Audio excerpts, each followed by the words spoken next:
প্রিয় দর্শক, প্রীতি নিন, শুভেচ্ছা নিন। আমাদের মুখোমুখি অনুষ্ঠানে আপনাদের স্বাগত জানাচ্ছি। বাংলাদেশের অন্তর্বর্তী সরকার দায়িত্ব নেওয়ার পর কোন দেশের সাথে সম্পর্ক সবচেয়ে শীতল? এমন প্রশ্নের উত্তর সহজে দেয়া যায়। বলা যায় দেশটির নাম হলো ভারত। সরকার সমর্থকদের ভারত বিরোধী অবস্থান আর শেখ হাসিনার দিল্লি থেকে বার্তা দেয়া, এই দুই ইস্যুতে দেশ দুটির মধ্যকার সম্পর্কে উষ্ণতার লেশ মাত্র খুঁজে পাওয়া যায় না। সবশেষ আন্তর্জাতিক ও ভারতীয় অনেকগুলো সংবাদ মাধ্যমে একের পর এক শেখ হাসিনার সাক্ষাৎকার প্রকাশ হচ্ছে। বিষয়টি নিয়ে নাকশ অধ্যাপক ইউনূসের সরকার। 13 নভেম্বর ঢাকায় ভারতের উপ হাই কমিশনার পবন ভাদেকে বাংলাদেশের পররাষ্ট্র মন্ত্রণালয়ে ডেকে পাঠিয়ে সেটি জানিয়ে দেওয়া হয়েছে। এরকম একটি স্পর্শকাতর সময় নতুন খবর হলো, বাংলাদেশের জাতীয় নিরাপত্তা উপদেষ্টা ডক্টর খলিলুর রহমানকে ভারত সফরের জন্য আমন্ত্রণ জানিয়েছেন ভারতের জাতীয় নিরাপত্তা উপদেষ্টা অজিত দোভাল। বাংলাদেশ সরকারের পক্ষ থেকে বিজ্ঞপ্তি দিয়ে নিশ্চিত করা হয়েছে খলিলুর রহমান ভারত যাচ্ছেন। যদিও সরকারের পক্ষ থেকে জানানো হয়েছে এই সফরটি আঞ্চলিক নিরাপত্তা গ্রুপ কলম্বো সিকিউরিটি কনক্লেভের বা সিএসসি এর একটি বহুপাক্ষিক সম্মেলনে যোগদানের উদ্দেশ্যে। কিন্তু বাংলাদেশের জন্য এর চেয়ে বেশি গুরুত্বপূর্ণ একটি সম্মেলন ভারতে গত অক্টোবরে অনুষ্ঠিত হয়েছিল, যেখানে যাওয়ার জন্য নিমন্ত্রণ পেয়েছিলেন বাংলাদেশের সেনাপ্রধান জেনারেল ওয়াকারুজ্জামান। কিন্তু বিতর্ক এড়াতে সেই সম্মেলনে যোগ না দেওয়ার সিদ্ধান্ত নিয়েছিলেন সেনাপ্রধান জেনারেল ওয়াকারুজ্জামান। অথচ এক মাসের মধ্যে জাতীয় নিরাপত্তা উপদেষ্টার ভারত সফর যাওয়া নিয়ে বিবৃতি দিয়ে জানালো প্রধান উপদেষ্টার দপ্তর। গণমাধ্যমগুলোর খবরে শেষ সফরে জনাব খলিলুর রহমানের সাথে ভারতের নিরাপত্তা উপদেষ্টা অজিত দোভালের বৈঠকের সম্ভাবনার কথা বলা হয়েছে। যদি সত্যি সেই বৈঠক হয়, তাহলে ব্যাংককের পর দ্বিতীয়বারের মতো দুই দেশের নিরাপত্তা উপদেষ্টার বৈঠকে কি নিয়ে আলোচনা হতে পারে তা নিয়ে শুরু হয়েছে নানা আলোচনা আর বিশ্লেষণ। বিস্তারিত জানতে চলুন যাওয়া যাক বিশ্লেষণে।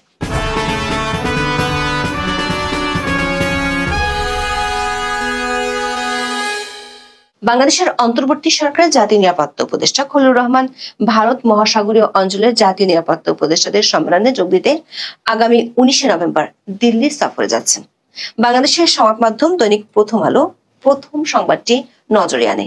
14 নভেম্বর মধ্যরাতে দৈনিক প্রথম আলোর অনলাইনে প্রকাশিত খবরে বলা হয়, ভারত মহাসাগরের 5টি দেশের সমন্বয়ে গঠিত কলম্বো সিকিউরিটি কনক্লেভের সম্মেলন 20 নভেম্বর দিল্লিতে অনুষ্ঠিত হবে। ভারতের জাতীয় নিরাপত্তা উপদেষ্টা অজিত দোভালের আমন্ত্রণে 2 দিনের সফরে দিল্লি যাচ্ছেন খলিলুর রহমান। অক্টোবরের দ্বিতীয়ার্ধে অজিত দোভাল ওই সম্মেলনে অংশ নিতে খলিলুর রহমানকে আমন্ত্রণ জানান।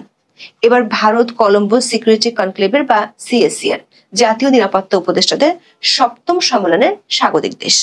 দৈনিক সমকালের খবরে বলা হয়েছে, 14 নভেম্বর প্রধান উপদেষ্টার কার্যালয়ের সংবাদ বিজ্ঞপ্তিতে বলা হয়, আঞ্চলিক নিরাপত্তা গ্রুপ কলম্বো সিকিউরিটি কনক্লেভের সম্মেলনে বাংলাদেশের প্রতিনিধি দলের নেতৃত্ব দেবেন খলিলুর রহমান।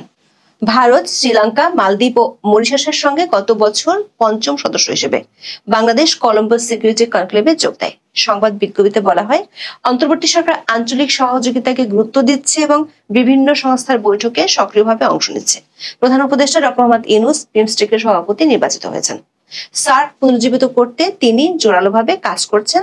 চীনের কুনমিংয়ে চীন ভারত মহাসাগরীয় আঞ্চলিক ফোরামে খলিলুর রহমানের অংশ নেওয়ার প্রসঙ্গ তুলে ধরে বিজ্ঞপ্তিতে আরো বলা হয়, পারস্পরিকভাবে লাভজনক আঞ্চলিক সহযোগিতার লালনে অন্তর্বর্তী সরকারের যে প্রচেষ্টা, তারই ধারাবাহিকতায় কলম্বো সিকিউরিটি কনক্লেভে অংশ নিচ্ছেন জাতীয় নিরাপত্তা উপদেষ্টা খলিলুর রহমান।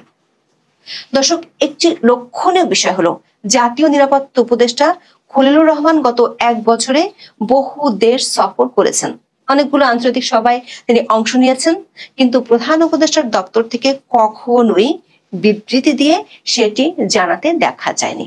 তাহলে প্রশ্ন হলো, ভারত সফরের তথ্য নিশ্চিত করতে কেন বিবৃতি দেয়া হলো? আবার বিস্ময়কর হলো, বাংলাদেশের অন্তর্বর্তী সরকারের কোনো উচ্চপদস্থ প্রতিনিধির সাথে ভারতের সুসম্পর্কের রেশ টেনে সামাজিক মাধ্যমে বিভিন্ন সময় সোচ্চার হতে দেখা যায় সরকার সমর্থকদেরই। কিন্তু সরকারিভাবে নিষিদ্ধ করার পরও খলিলুর রহমানের এই সফর নিয়ে সরকার সমর্থকদের মধ্যে যারা ভারত বিরোধী বলে পরিচিত, তাদের কোনো উচ্চ বাচ্য শোনা যাচ্ছে না। অথচ সমালোচনা এড়াতে বাংলাদেশের সেনাপ্রধান জেনারেল ওয়াকারুজ্জামান গত অক্টোবরে ভারতের নিমন্ত্রণ পেয়েও দিল্লি যাননি। গত 14 অক্টোবর ভারতের রাজধানী নয়াদিল্লিতে অনুষ্ঠিত হয়েছিল জাতিসংঘ শান্তিরক্ষা মিশনে অংশগ্রহণকারী দেশগুলোর শীর্ষ সামরিক কর্মকর্তাদের নিয়ে 2 দিনব্যাপী আন্তর্জাতিক সম্মেলন। জাতিসংঘের শান্তিরক্ষা মিশনে গৌরবোজ্জ্বল ভূমিকা রাখা দেশ হিসেবে বাংলাদেশ সেনাবাহিনীর জন্য এই সম্মেলনে প্রতিনিধিত্ব করা বেশ গুরুত্বপূর্ণ। কিন্তু শেষমেশ জেনারেল ওয়াকার সেই সম্মেলনে যাননি, যদিও এরপর ভারতীয় সেনাবাহিনীর একটি দল বাংলাদেশ সফরে এসেছিল। এমনকি কিছুদিন আগে ঘুম কমিশনের এক সদস্য ব্যক্তিগত সফরে ভারত গেলে সেটি নিয়ে সামাজিক মাধ্যমে বিতর্কের ঝড় ওঠে। বাংলাদেশ ও ভারতীয় কয়েকটি গণমাধ্যমের খবর হলো, এই সফরে ভারতের জাতীয় নিরাপত্তা উপদেষ্টা অজিত দোভালের সঙ্গে জনাব খলিলুর রহমানের বৈঠক হওয়ার সম্ভাবনা রয়েছে।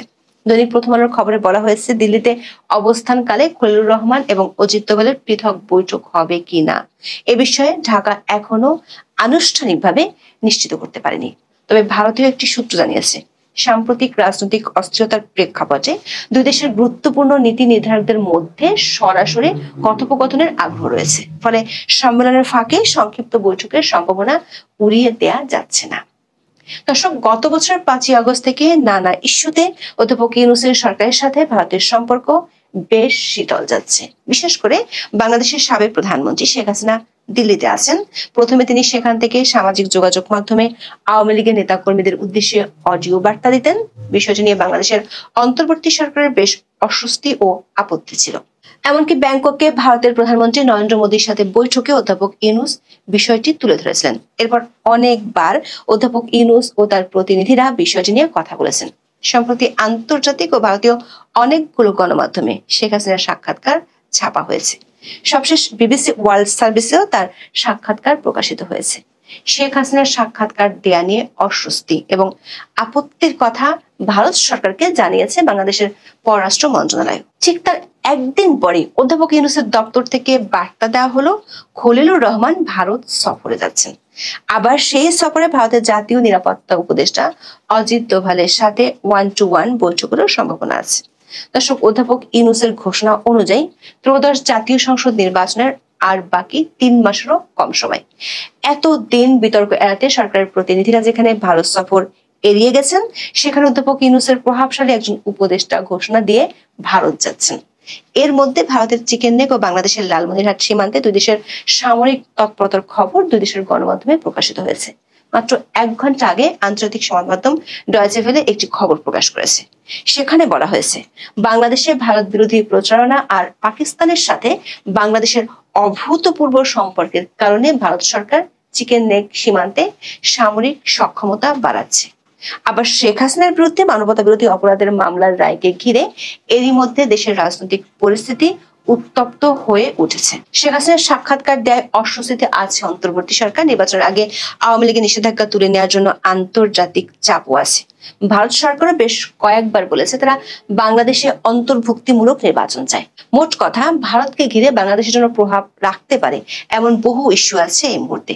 এমন পরিস্থিতিতে বাংলাদেশের জাতীয় নিরাপত্তা উপদেষ্টার ভারত সফর একান্তই একটা কম গুরুত্বপূর্ণ আঞ্চলিক সফরকে কেন্দ্র করে এমনটা ভাবছেন না অনেকেই। অনেকেই মনে করছেন এই বহুপাক্ষিক প্ল্যাটফর্মকে ব্যবহার করে অন্তর্বর্তী সরকার একটি কূটনৈতিক পর্দা তৈরি করছে। আঞ্চলিক নিরাপত্তা জোরদার করার বিষয়টি শুধুমাত্র লোক দেখানো ইস্যু নাও হতে পারে, বরং এর পেছনে আরো অনেক কারণ থাকাটা অস্বাভাবিক কিছু নয়। কারণ দোভালের সাথে যদি মিটিং হয় তাহলে সেটি অবশ্যই স্পর্শকাতর কিছু বিষয় হবে।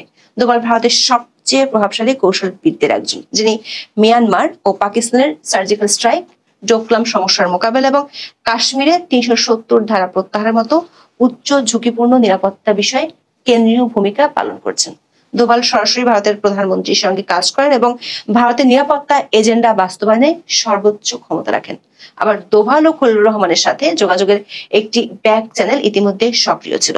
ব্যাংককে অনুষ্ঠিত বিমস্টেক শীর্ষ সম্মেলনের নৈশভোজে দোভাল ও খলিলুর রহমানকে অনেকক্ষণ ধরে আলাপে মগ্ন থাকতে দেখা গিয়েছিল।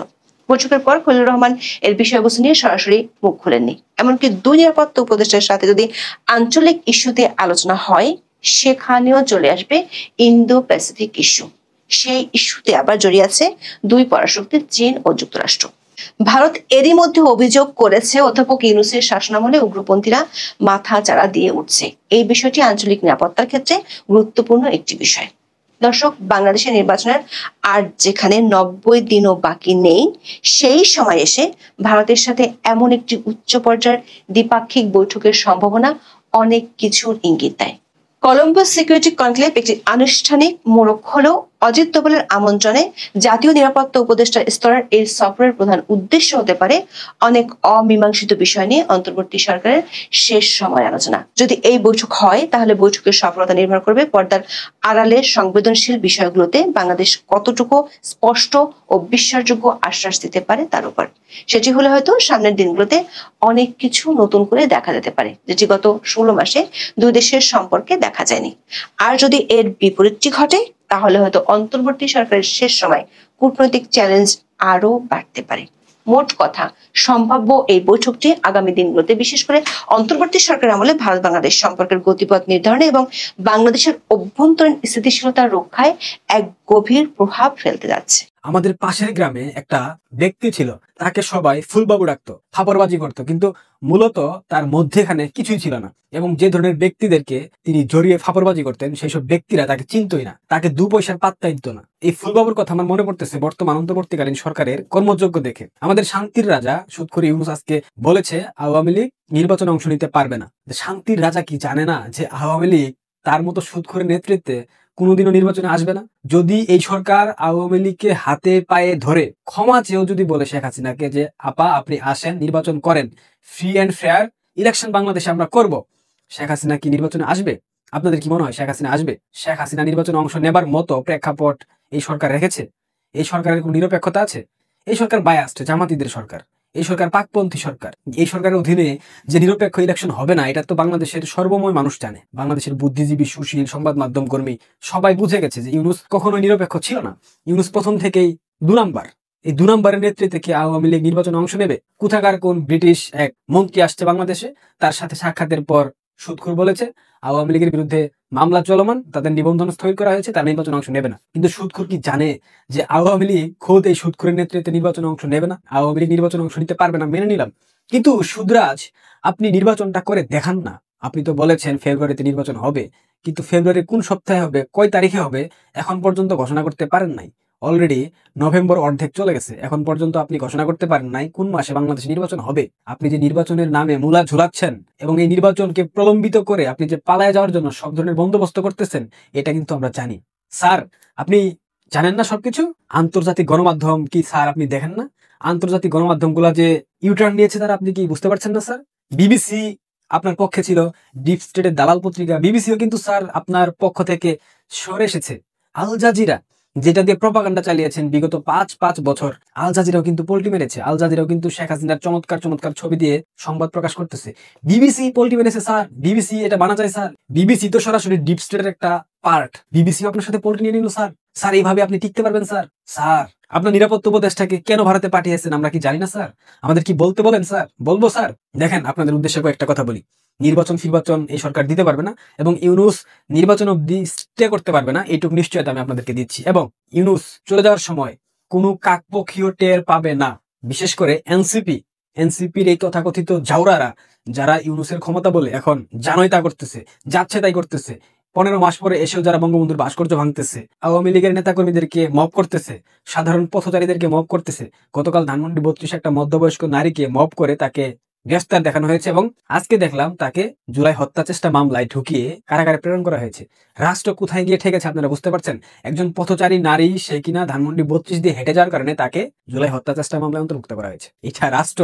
এটাকে কি আপনারা রাষ্ট্র বলেন? বিবেক কোথায় গিয়ে ঠেকেছে আপনারা বলেন? মানুষ যখন তার সময় শেষ হয়ে যায়, ক্ষমতার ঠিক শেষ সময় এসে উপস্থিত হয়, তখন ভুলভাল করে ফেলে। ঠিক একই দশা হয়েছে ইউনূসের। যেটা বলছিলাম, ইউনূস পালাবে, চলে যাবে, যাই বলেন না কেন, ইউনূস চলে যাওয়ার সময় কাকপক্ষীয় টের পাবে না। এবং ইউনূস যে মাত্রার সেলফিশ ব্যক্তিত্ব সম্পন্ন, সে জায়গায় ইউনূস লামিয়া মুর্শেদ থেকে শুরু করে আরো 2-4 জন উপদেষ্টা পরিষদের যারা গ্রামীণ প্রতিষ্ঠানের অন্তর্ভুক্ত ছিল ইতিপূর্বে, তাদেরকে নিলেও নিতে পারে ইউনূস। এর বাইরে উপদেষ্টা পরিষদ বিভিন্ন জায়গায় যারা যারা আছে, যাদের ডুয়াল পাসপোর্ট নাই, তাদের কিন্তু অবস্থা খারাপ হবে।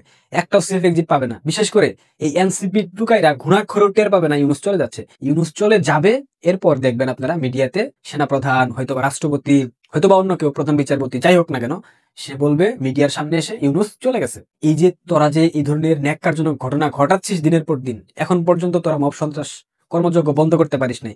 ইউনূস চলে গেলে তোদের কি হবে একবার তোরা ভেবে দেখেছিস? 17 তারিখে শেখ হাসিনার মামলার রায় হবে, নিশ্চিতভাবে বলা যায় এটা ফাঁসির রায় আসবে। আসাদুজ্জামান খান কামাল স্বরাষ্ট্রমন্ত্রী, তার বিরুদ্ধেও ফাঁসি রায় আসবে। এরকম একাধিক নেতার বিরুদ্ধেই ফাঁসি রায় আসতে পারে। এই রায় আসার পর তোদের অবস্থা কি হবে ভাবতেছিস? আদৌ কি সেই রায় আসবে, নাকি আগামীকাল বা তারপর দিন সেই রায়কে আবার পিছিয়ে দেওয়া হবে? এটা কিন্তু এখনো নিশ্চিত না। একটা কথা মনে করাই দিই, সেনাবাহিনী তোদেরকে রক্ষা করবে না, পুলিশ তোদেরকে রক্ষা করবে না, বিএনপি তোদেরকে রক্ষা করবে না, জামায়াত তোদেরকে রক্ষা করবে না। প্রথমত সেনাবাহিনী তোদেরকে পেটাবে দিল্লি না ঢাকা স্লোগানের জন্য, দ্বিতীয়ত পুলিশ পেটাবে, এরপর ক্রমান্বয়ে সাধারণ মানুষ পেটাবে, এরপর পথচারীরা পেটাবে, এরপর রিক্সা চালকরা পেটাবে, এরপর গার্মেন্টস শ্রমিক যারা তারা পেটাবে, এরপর ক্ষেত্র বিশেষে ভালো সাজার জন্য বিএনপিও পেটাবে। রক্ষা করা তো অনেক পরের কথা। এবং লাস্ট ফিনিশিং দেবে আওয়ামী লীগ। এখন আওয়ামী লীগ ভাগে পাবে কিনা এটাই অনেক ভাবার বিষয়। আরো একটা কথা মনে করাই দিই, বাংলাদেশের সীমানা 3 দিকে ভারত, একদিকে বঙ্গোপসাগর। বঙ্গোপসাগর দিয়ে মিয়ানমারে যাবা, মিয়ানমারে যাওয়ার আগে আরাকান আর্মি দেখবা তোমাদেরকে উপরে পাঠিয়ে দিছে। ওই মিয়ানমার আর্মি পর্যন্ত, জান্তা সরকারের আর্মি পর্যন্ত যাইতে পারবা না। আর ভারতের সীমান্তে যাবা, বিএসএফ একদম নরকে বা স্বর্গে পাঠিয়ে দিবে। এইটুক নিশ্চয়তা দিতে পারি। দেশের মধ্যে থাকবা, যাদের নাম বললাম তারা পেটাবে। কোথায় যাবা বাসাধনেরা? ইউনূস যে তোমাদেরকে সেফ এক্সিট নেওয়ার ব্যবস্থা করে দেবে না, এইটুক নিশ্চয়তা আমি 1000% দিতেছি। ইউনূস যে মাত্রায় সেলফিশ, এবং ইউনূসের নিরাপত্তা উপদেষ্টা ভারতে গেছেই ইউনূসের সেফ এক্সিট নিশ্চিত করার জন্য। খলিলুর রহমান বাংলাদেশে আসার পরেই দেখবেন খেলা ঘুরে গেছে। এখনো যারা বিশ্বাস করছেন আমাদের কথা, এখনো যারা ভাবছেন আমরা ঢপ মারতেছি, দয়া করে ইমিগ্রেশনে খবর নেন, দেখেন কোনো এনসিবি টুকাইরা বাইরে যেতে পারে কিনা। তাও যদি বিশ্বাস না হয়, পাকিস্তান হাইকমিশনে যান, গিয়ে খবর নেন, পেয়ে যাবেন সংবাদ। এরা কেউ বাংলাদেশ থেকে বেরোতে পারবে না। দুই একটা যদি দেশের বাইরে আগে থেকে যে থাকে ওইটা ভিন্ন প্রেক্ষাপট, বাট দেশে আছে এই মুহূর্তে দেশ থেকে ইমিগ্রেশন পার হয়ে চলে যাবে, ওই সুযোগ নাই। বলেছিলাম না এদিন দিন না আরো দিন আছে, এই দিন সেই দিনের কাছে নিয়ে যাবে। ফুলবাবু সাজা ভালো না। ফুলবাবু সাজতে গেলে ভেতরে ওইরকম শক্তিশালী একটা স্ট্রং অবস্থান থাকতে হয়, কিন্তু তোমাদের সেটা নাই। তোমরা যে অপকর্ম করেছো প্রত্যেকটা অপকর্মের দায় তোমাদেরকে নিতে হবে। 17 তারিখে কি মামলা রায়টাই দিবে, দিক রায়। কি সমস্যা রায় দিলে? রায় দিয়ে কি কোনো কিছু ছিড়তে পারবে? দিক না রায়। অবৈধ সরকারের অবৈধ রায়, তাতে কি আসে যায়? ইমিগ্রেশন বন্ধ, পাকিস্তান এম্বাসি 2 দিনের মধ্যে লেজ গুটিয়ে পালাবে, নিশ্চিত থাকেন। পারলে ভিডিওটা শেয়ার করে দিন। বিশ্বাস না হলে পাকিস্তান এম্বাসিতে খবর নেন, তাও বিশ্বাস না হলে ইমিগ্রেশনে যদি আপনাদের পরিচিত কেউ তাকে খবর নেন। এদের সবার দেশের বাইরে যাওয়া বন্ধ। ভালো